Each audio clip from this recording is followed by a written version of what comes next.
नमस्कार। सबसे पहले आपसे निवेदन कि यदि आपने हमारे चैनल को सब्सक्राइब नहीं किया तो कृपया करके हमारे चैनल को सब्सक्राइब करें। तो बढ़ते हैं आज की मुख्य खबर की ओर। आज की मुख्य खबरों में लाल बहादुर शास्त्री पीजी महाविद्यालय की राष्ट्रीय सेवा योजना की तीनों इकाइयों के तत्वाधान में आज से 15 तारीख तक घायल पक्षी संकलन केंद्र गणेश मंदिर के सामने जेएलएन मार्ग पर लाल बहादुर शास्त्री महाविद्यालय के राष्ट्रीय सेवा योजना के स्वयंसेवकों एवं राजस्थान जनमंच पक्षी चिकित्सालय के सहयोग से लगाया जा रहा है। शिविर का शुभारंभ दोपहर 12:30 बजे किया गया। शिविर में छात्रों का उत्साहवर्धन करने के लिए महाविद्यालय के प्राचार्य, क्षेत्रीय निदेशक एसपी भटनागर, राज्य संपर्क अधिकारी Dharmendra Singh Chahar, additional SP Suresh Kumar Mehrania, SDRF Praveen Kumar Meena, CI यातायात पुलिस जयपुर उपस्थित रहे।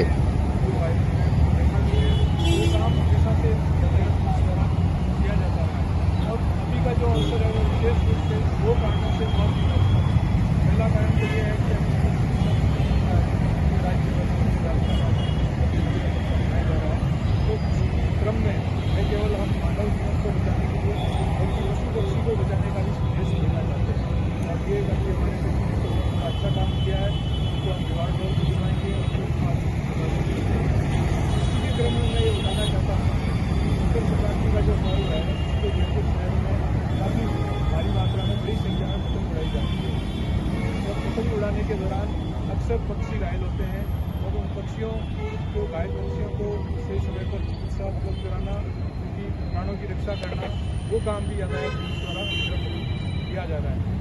इस दृष्टि से दोनों कारणों को आज का दिन बड़ा महत्वपूर्ण है और इस अवसर पर जो इस तरह का इवेंट लगाया है उसके लिए मैं इनको धन्यवाद देता हूँ, बहुत उम्मीद करता हूँ कि भविष्य में भी राष्ट्रीय सेवा योजना स्वयंसेवक लाल बहादुर शास्त्री पीजी महाविद्यालय के हम साथी स्वयंसेवकों के साथ आज राजस्थान जनमंच पक्षी चिकित्सालय के सहयोग से घायल पक्षी सहायता शिविर का यहाँ आयोजन कर रहे हैं। ये शिविर हमारा 13, 14, 15 3 दिन रहेगा, जिसमें हम पतंग के मांझे से या अन्य किसी कारणों से घायल एवं बीमार पक्षियों की हम निःशुल्क यहाँ सहायता करेंगे। हमारे साथ यहाँ 2 हमारे LSA साहब हमारे आए हुए हैं, वेटरनरी स्टूडेंट।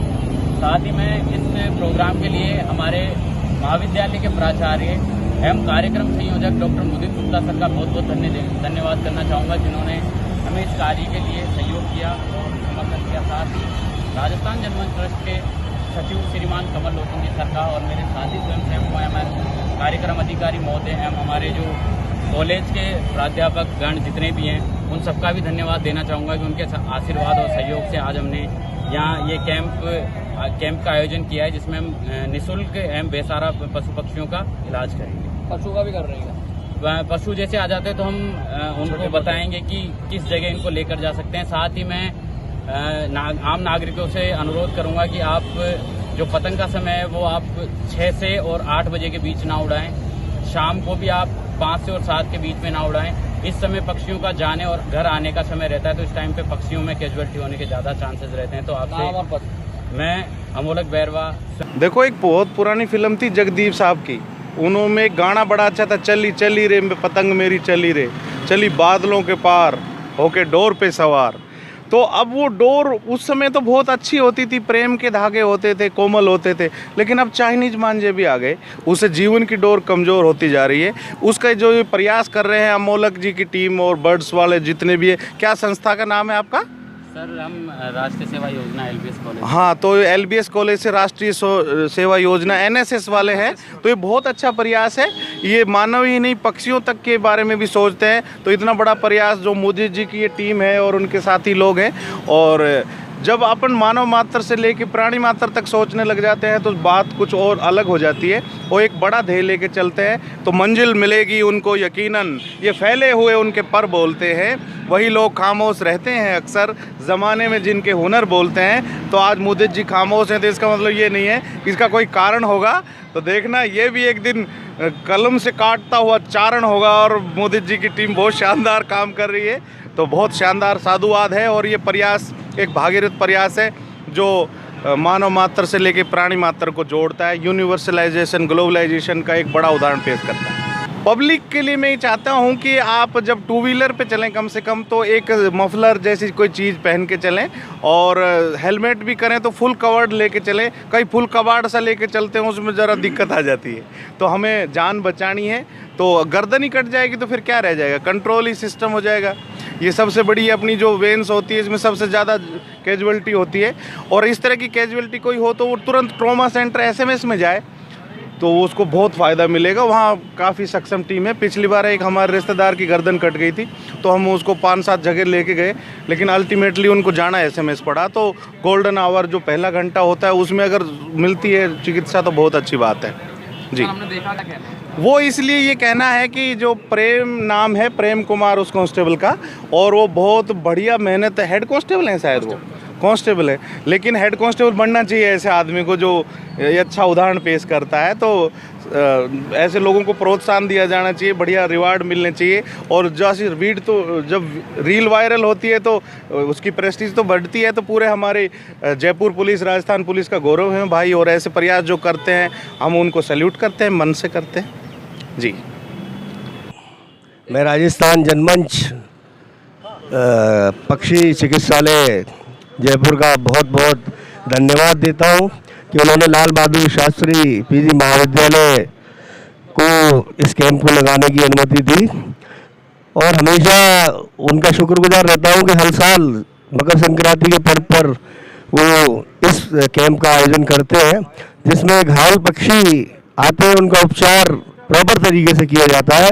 और जनमंच चिकित्सालय की जो टीम है वो हमारे एनएसएस वॉलंटियर्स के साथ रहती है, जो उनका पूरा सहयोग करती है, उनको गाइडेंस देती है। तो मैं जयपुर वासियों से, शहरवासियों से केवल यही गुजारिश करूँगा कि पक्षियों के घर से निकलते समय, यानी सुबह के टाइम और शाम के टाइम कम से कम पतंगबाजी करें, क्योंकि चाइनीज माजे से जो घायल होने की जितनी ज़्यादा प्रबल संभावना रहती है, उनके ठीक होने में उतना ही अधिक वक्त लगता है। तो मेरी जयपुर वासियों से यही गुजारिश है कि इस चीज़ का ध्यान रखें। पक्षी भी एक तरीके से हमारे, उनमें भी जान है, तो उनकी जान की भी हमें हिफाजत करनी चाहिए। मैं धन्यवाद देता हूँ आज अपने मीडिया का पूरा, जिन्होंने इस कवरेज को लिया और हमारा सहयोग बनाया। मैं इन्हीं शब्दों के साथ धन्यवाद। ये जो पक्षी सहायता केंद्र है वो जितनी भी जगह लगे वो कम है। तो एलबीएस कॉलेज पिछले कई वर्षों से राजस्थान पक्षी जनमंच जो ये हॉस्पिटल है इसके साथ मिलके और घायल पक्षियों की चिकित्सा के लिए काम करते हैं। तो ये जो आपने पूछा कि अलग किस तरीके से है, तो ये रेगुलर स्टूडेंट्स हैं जो कि एनएसएस के वॉलंटियर हैं, और ये जागरूकता फैलाने का भी काम करते हैं। तो केवल ये हॉस्पिटल नहीं है पक्षियों के लिए, हम एक अवेयरनेस का भी काम करते हैं। जनमानस में कि जाए संदेश कि पतंगबाजी इस तरीके से करें कि पक्षी जो है वो घायल ना हो, लोग घायल ना हो। तो इसलिए आपने देखा होगा कि सुबह 8 बजे तक पतंगबाजी ना करें, शाम को 5 बजे से 7 बजे के बीच में पतंगबाजी ना करें, क्योंकि ये पक्षियों के निकलने का टाइम होता है। ये घर से निकलते हैं और वापस जाते हैं। तो बीच के समय में पतंगबाजी करें, जहाँ पे पक्षियों की डेंसिटी कम है वहाँ पतंगबाजी करें। तो इस तरीके के जो अवेयरनेस प्रोग्राम्स हैं वो ये स्टूडेंट यूथ एनएसएस के वॉलंटियर क्रिएट करते हैं, जिससे कि जनता के बीच में जागरूकता है और कम से कम जो है जान माल की क्षति। मैं एसपी भट्टागर, लाइक सब्सक्राइब डायरेक्टर अवश्य करें। Government of India.